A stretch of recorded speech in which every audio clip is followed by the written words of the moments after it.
নমস্কার বন্ধুরা, আজ আমি রান্না করব চিচিঙ্গা ভাজা।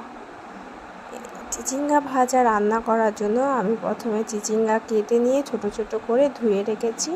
তার জন্য তাতে দেওয়া পেঁয়াজ এবং টমেটো, কাঁচা লঙ্কা কেটে রেখেছি। তারপরে একটা গরম কড়াইয়ে তেল গরম করে কড়াইয়ের মধ্যে দিয়ে দেবো পেঁয়াজ কুচি দিয়ে সেটাকে একটু একটু করে ভালো করে ভাজবো। ভাজা হয়ে গেলে তার মধ্যে দিয়ে দেবো চিচিঙ্গাগুলো।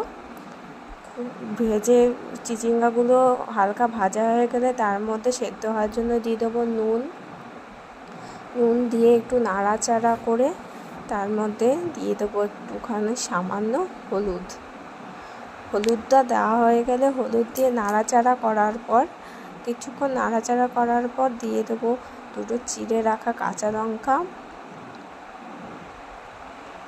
একটু জিরে গুঁড়ো, একটু লঙ্কা